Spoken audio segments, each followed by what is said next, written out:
Hi, everyone. I'm Wiley Blevins, Senior Vice President and Associate Publisher at Reycraft Books, and I would like to welcome you to our Fall 2025 preview. But before I do that, don't forget to take a look at our Spring 2025 stars and bestsellers, including Freedom's Game by Roseanne Tolan, which was named a notable social studies book by Children's Book Council, and the relaunch of the popular Diamond Daniel series by none other than Nikki Grimes. Book 5 came out in the spring, and Book 6 will be out in the fall. More on that in just a few minutes. So let's start with the fall book that everyone is talking about, Grind, an Ode to Skateboarding by Newbery Honor Award winner and 2025 ALA Children's Literature Legacy Award winner, Carol Boston Weatherford, illustrated by Nestor Omar Garcia Lopez. Try an ollie, take to the air, jump and land, show off your flair. This rhythmic ode to skateboarding, revealed through vivid graphic art, beckons readers to hop on and spin round and round because you're sure to be Olympics bound. Its lyrical text and vivid art is perfect for upper elementary and middle school readers. Let's take a peek inside.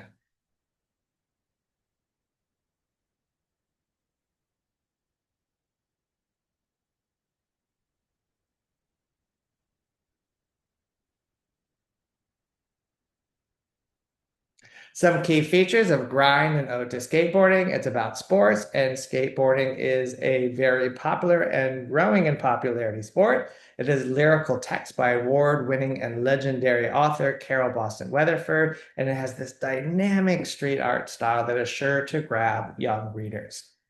Speaking of books that are sure to grab young readers, Monster Maker, The Strange Creatures of Mark Nagata is a nonfiction picture book biography written by Debbie Michiko Florence, the author of the popular Jasmine Toguchi and Last Chance Academy series. Debbie is Japanese American. This book is illustrated by Inko Aitakita, who is Japanese. This biography follows Mark Nagata's journey from his childhood love of drawing Japanese kaiju characters to becoming a world-renowned artist, creating his own monsters loved by collectors all over the world. I fell in love with this cover because it reminded me of those old Godzilla movie posters I loved as a child. And I love the fact that Mark, who loved these toys as a kid, grew up to become a toy maker himself. Talk about living the dream. Let's take a peek inside. The book jacket, when you turn it around and open it up, it makes a poster that children can hang on their walls, and it features some of Mark's very popular characters known all over the world.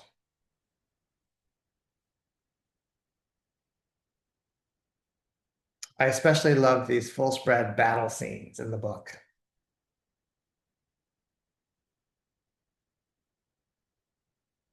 And the book also has some photos of Mark when he was a child, dreaming the dream, and as an adult, living the dream. Some key features of Monster Maker, The Strange Creatures of Mark Nagata. It's a high interest topic for sure. It's a biography of Asian American toy maker. It's by a best-selling author.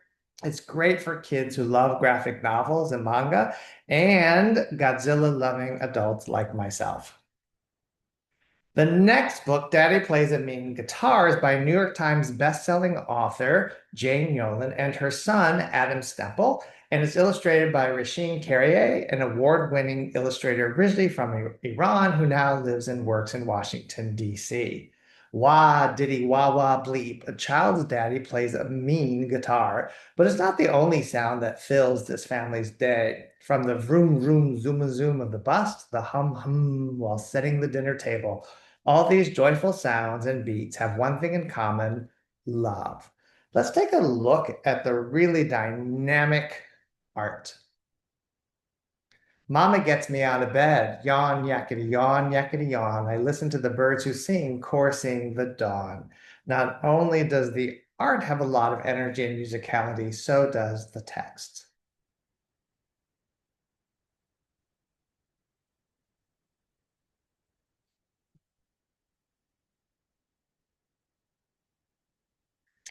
Some key features of Daddy Plays a Mean Guitar by Jane Yolen and Adam Stemple, illustrated by Rasheen Carrier. It's a rhythmic musical book. It is a great read aloud. It has so much onomatopoeia that children will want to join in. It's by an award-winning author and illustrator, and it features a multiracial family, which is not too common in children's picture books.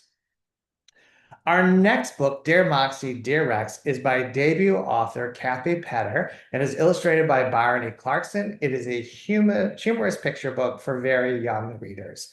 When a family brings home a second, younger puppy, the two dogs, the older Moxie and the younger Rex, begin exchanging letters that on the surface appear kind. However, a closer look reveals their true feelings. One thing is clear. Moxie is determined to get rid of the younger Rex. Will Moxie's letters rid her of this nuisance, or will the appearance of a cat finally unite them? If you love pets, if you have debates about cats and dogs, this is the book for you. And it is told through letters. So it makes a great literacy connection for elementary school classrooms. Let's take a peek inside. Here we can tell the relationship of the two dogs immediately. And now we see some of the letters and the confusion and drama that they create. And of course, the ending will leave readers giggling. Some key features of Dear Moxie, Dear Rex. It's laugh out loud funny. It's perfect for animal lovers. It's by a debut author who has many more books to come, and it is a perfect mentor text for letter writing in school. City Farm is a fiction picture book written and illustrated by Julie Kuhn. Willa Dean's farm is in the middle of nowhere, and that's how she likes it. She plants her vegetables and enjoys her quiet life. One day, a man knocks on her door and offers to buy the farm, but she refuses. Soon, buildings rise up around her and crowded streets with honking horns surround her. Still, she plants her vegetables and continues on until she grows old and her garden grows wild. She now fears she will be forced to sell the farm until another knock on the door brings a surprise. I'm sure you've read in the news about cities encroaching on farmland and people not wanting to give up where they live. This is a story along that similar vein, but it has a really sweet ending about how the community really rallies around Willa Dean. Let's take a peek inside. This art has such a classic feel for a really timeless story.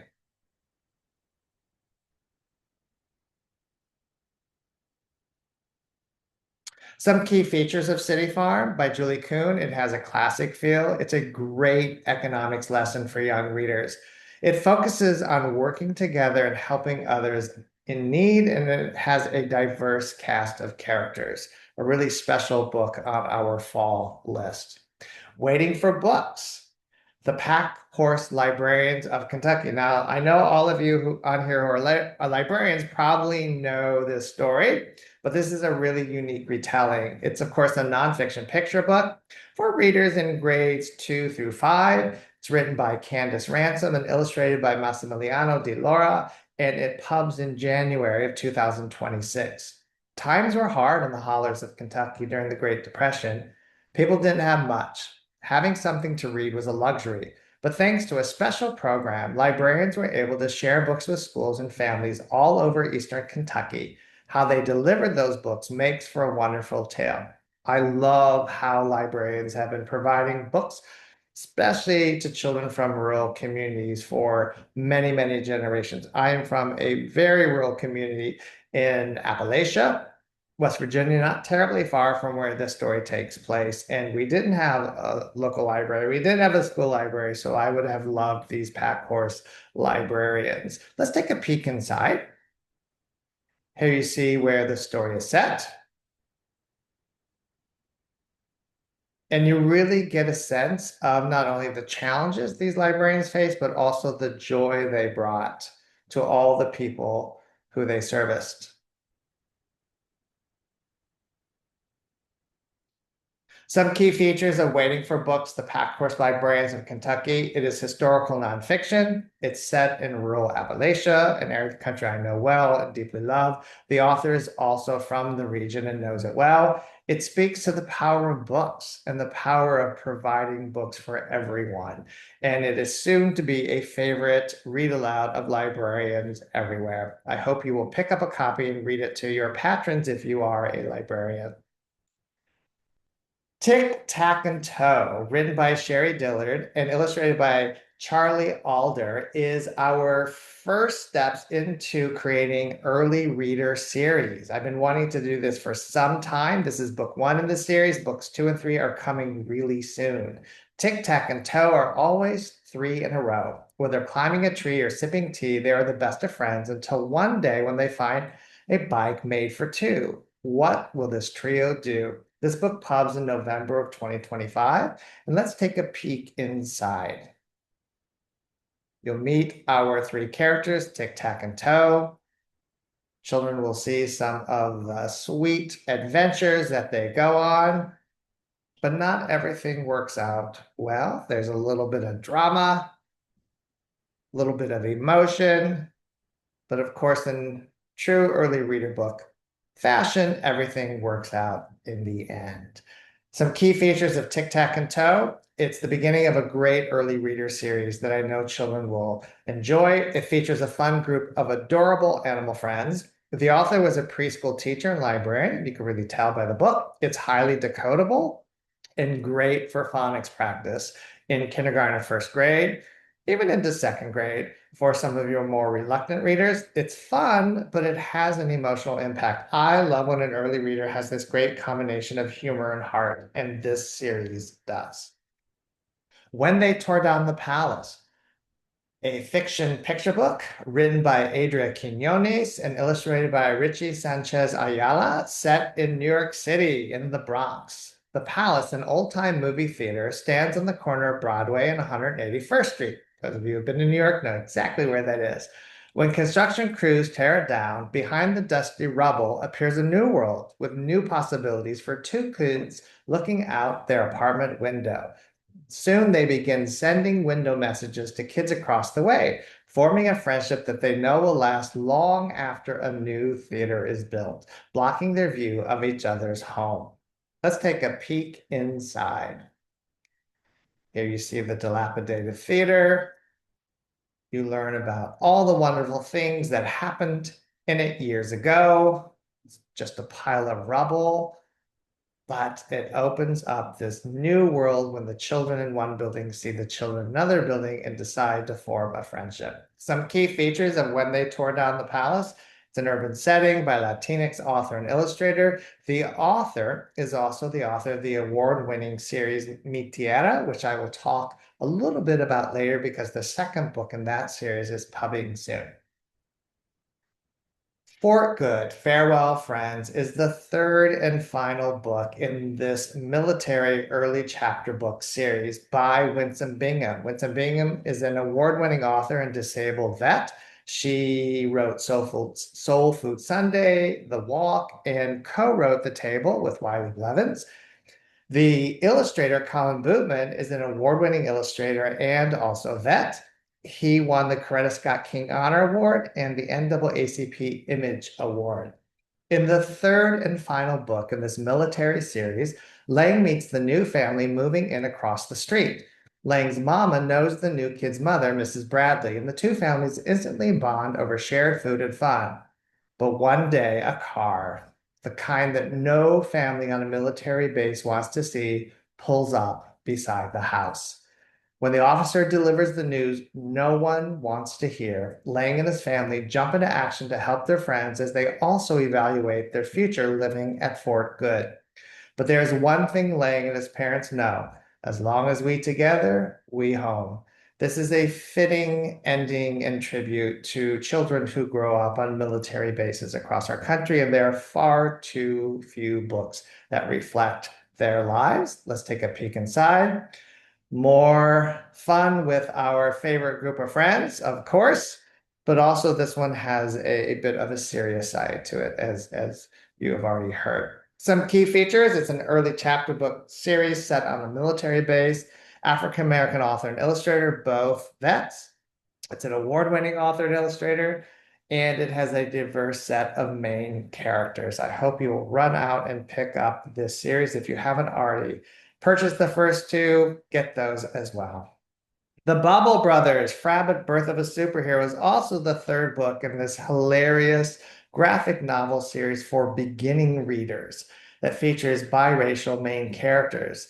It's written by Steve Metzger and illustrated by Brian Chattel. Walter and Christopher, big fans of the Frabbit comic books, race off to Pete's comic book store to get the newest issue. But it's not out yet. Pete reveals he has something even better, a copy of the first book in the Frabbit series, a collector's item with a hefty price tag. The comic contains some surprising facts about their favorite superhero, and the boys must have it. When their dad won't give them the money, they decide to sell baseball caps. Turn it. Will they earn enough money before Pete sells the comic book, or will they miss out on their one chance? The clock is ticking. Let's take a peek inside.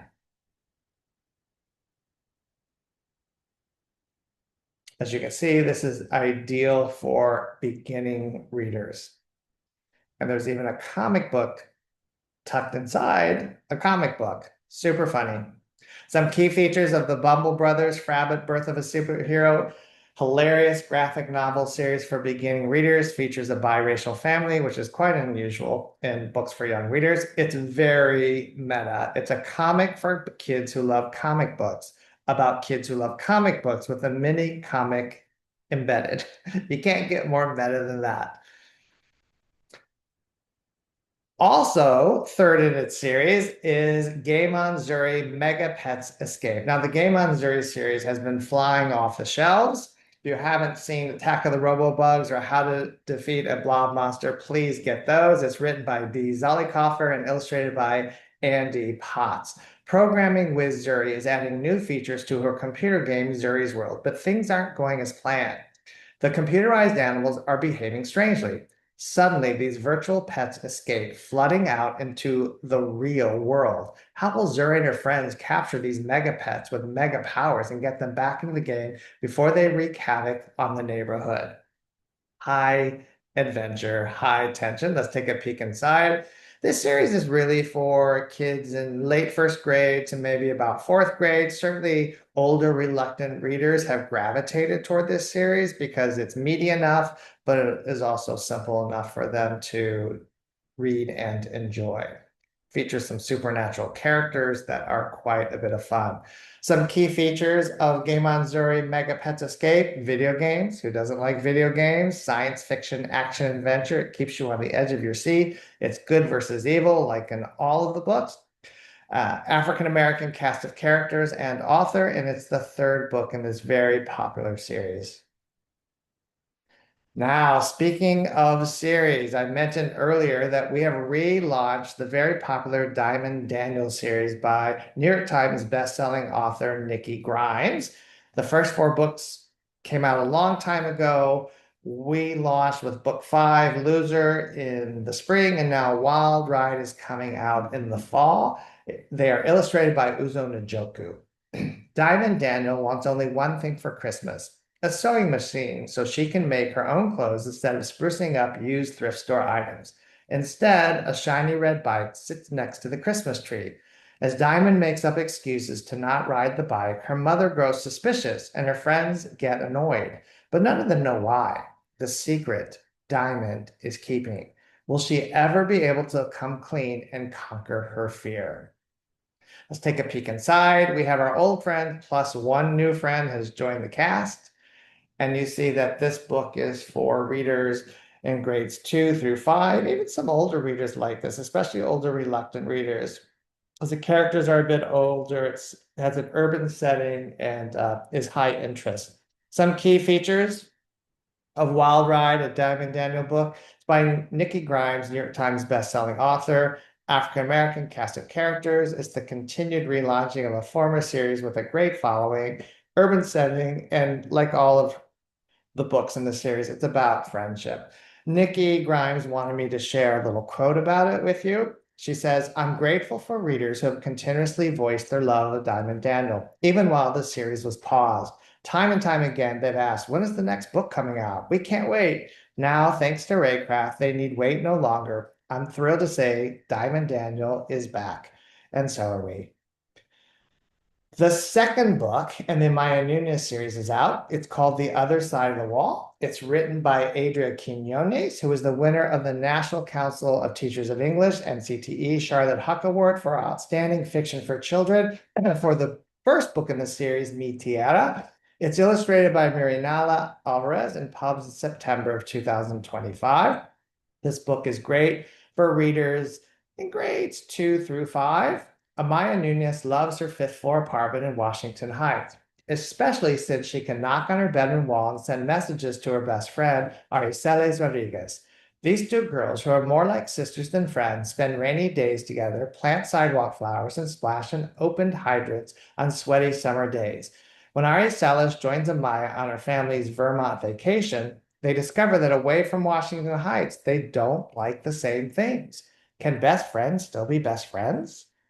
Very good question. What I love about this series, it's each chapter is actually a vignette in poetry form. And this first one, if you're lucky, is the first I read from Adria, the author, and it really hooked me on this series. If you are lucky, you live on the fifth floor of an apartment building in Washington Heights. If you are very lucky, a kid exactly your age has a bedroom on the other side of your bedroom wall, so you can send messages by knocking on the wall. 3 fast knocks, meet me in the hallway now. 2 knocks mean hello, good morning, are you there, good night. And the chapter headings give away some of the topics that will be dealt with in this book. Sisters, they feel like sisters, of course. Street garden, life in an urban setting. Big setting when you leave the city and go to the outdoors of Vermont. No wall separating them, and same and different. How will their friendship survive? So some key features of The Other Side of the Wall: Latinx, Puerto Rican, and Dominican. It's a poetry collection by an award-winning author and a award-winning series. It highlights the importance of friendship and overcoming challenges in those relationships. And a lot of children are dealing with those emotions, and this book deals with it beautifully. The fourth book in the Sasquatch Hunter series is coming out in January of 2026. It is a chapter book mystery series for older readers, so upper elementary and middle school. It's called The Sasquatch of Hurricane Ridge and is written by K.B. Jackson. So even if readers haven't seen the first 3, they will love this fourth installment in the series. Let's take a peek inside. You can see from the end papers that there's something going on. There is now a film crew. What is that all about? Fresh from their adventure in Scotland, the Sasquatch hunters are headed to the Olympic Peninsula, the place where it all began when Jake's grandpa first saw a Bigfoot. However, they aren't the only ones pursuing the legendary cryptids on the peninsula. The crew of Jake's favorite TV show, Bigfoot Believers, is there filming an episode. And so is another young team of Sasquatch stalkers. Will a friendly rivalry turn ugly? And which team will be the first to prove Bigfoot exists and get their TV show shot at fame? Very contemporary, very exciting. Sasquatch, can't do better than Bigfoot, right? Here's a peek inside. So you can tell it's for older readers. So some key features of Sasquatch Hunters: the Sasquatch of Hurricane Ridge, Sasquatch, Bigfoot, high interest, mystery award-winning series. This series has already won multiple awards. It's the 4th book in the series, and it features adventure and this time a friendly, hopefully friendly, competition. The second book in the Becca the Brave series, Becca the Brave and Warren the Worst, pubs in October of 2025. It's written by Judith Henderson, who also wrote the theme song for the Emmy Award-winning PBS show Author, and is illustrated by Amy Jindra. Each story, or every story, has 2 sides, usually a good side and a bad side. But can a story have 2 good sides? Warren the Worst hopes so. For Becca and Benj, making peace with Warren the Bully was not easy, but inviting him to Shabbat dinner felt like the right thing to do.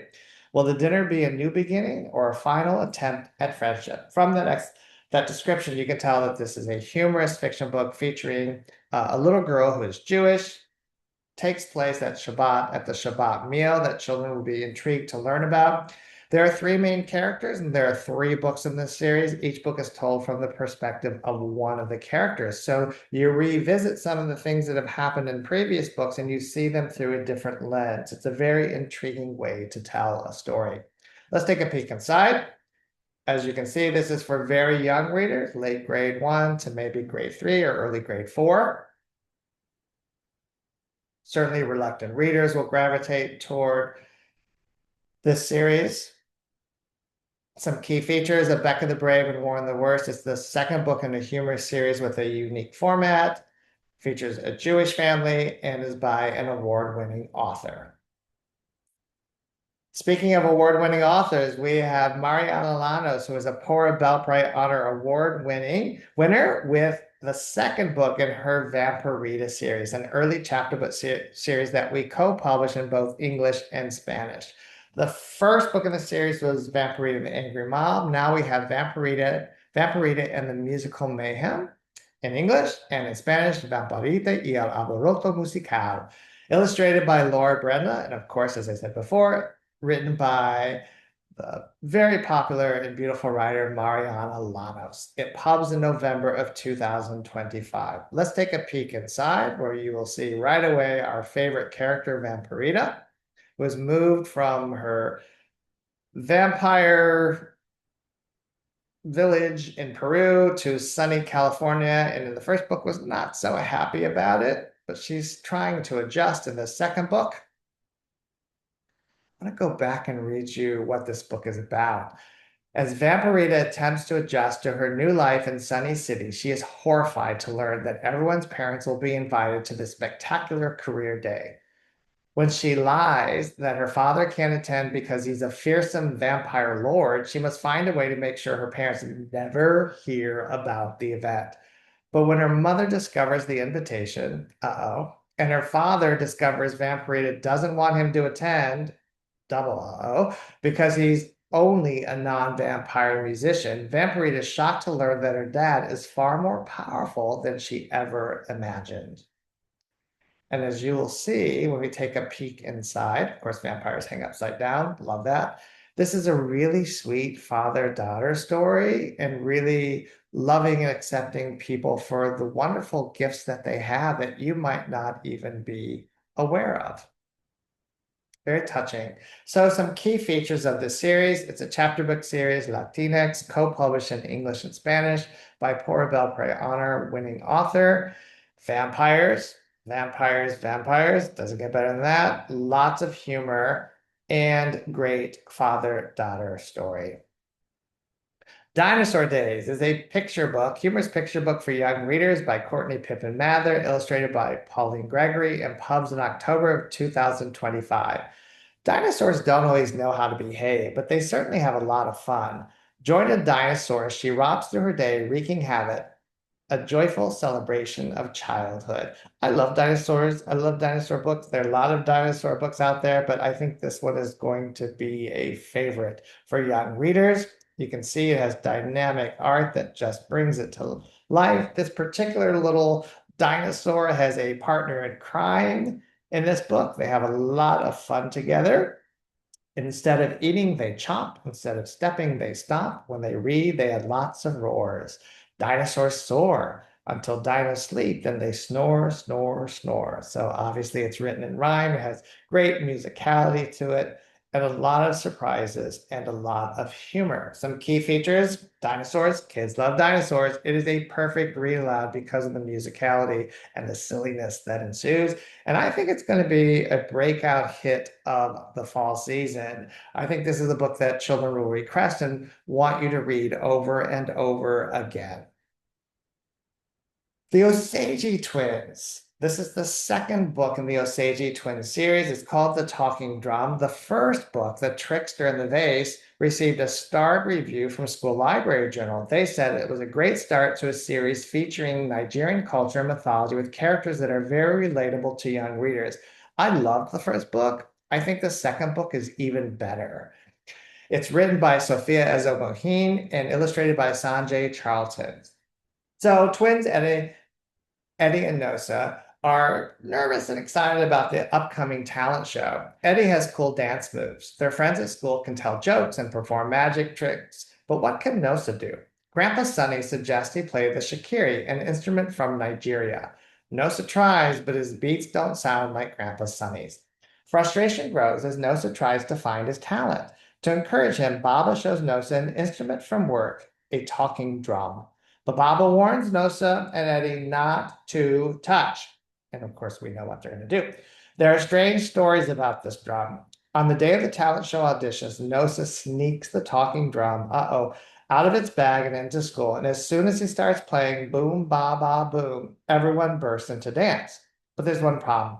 They can't stop. What will Nosa and Eddie do to stop the chaos, and how much trouble are they in this time? If you read the first book, you know that these twins like to get into trouble. Let's take a peek inside at the trouble they get into in this book.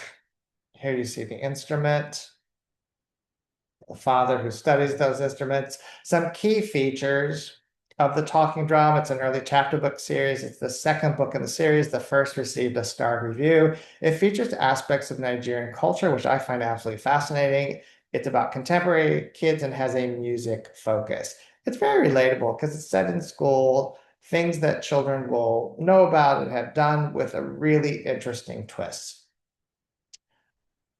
Now, the next book in our best-selling Truth About series. Now, we have written books about dogs and cats and frogs and owls and spiders, and most recently, sharks that is flying off the shelves. And our book about cats got a starred review. So you're probably wondering what animal is next. Well, it's lizards. Flick, The Truth About Lizards by Annette Whipple. It's a nonfiction picture book for young readers. This book is ideal. You can read it aloud to kindergarten and first graders, but children in grades 2 through 4 or 5, especially if they're reluctant readers, will love this series. Where do lizards live? Why do they flick their tongues? How do they change their color? These and other questions are answered by the author, along with some extra information provided by the lizards themselves. So this nonfiction picture book is told in chapters, but each chapter starts with a guiding question. And then there are these sidebar illustrated panels where the animals are talking to the reader themselves, and it adds a little bit of humor, which is why I think children really love this series. The humor plus the amazing photos and fascinating facts. This book is gorgeous. Lizards come in all shapes, sizes, and colors, and they're absolutely fascinating to see up close like this. I could stare at these photos all day. So the book has some really interesting back matter, including an experiment and bibliography and other resources. So some key features of Flick, The Truth About Lizards: animals, animals, animals, very popular. These books have been flying off the shelves. We're so thrilled with the success of this series. It has a strong science curriculum connection, can be used in many grades. It's a best-selling series by Pennsylvania Author of the Year, Annette Whipple. When you open up the book jacket, the back is a really cool poster that you can hang in a classroom or a library, and children can, of course, hang it at home in their rooms. It's nonfiction for very young readers and older reluctant readers. It combines facts plus humor plus a really cool experiment to deepen that science knowledge. And that's our spring 2026 list at Reycraft. If you want to find out more about our books and our previous list, please visit us at www.reycraftbooks.com. Don't forget to check out our YouTube channel as well. We often have book previews, little mini videos, author interviews, and so on. Thank you for joining me, and happy reading.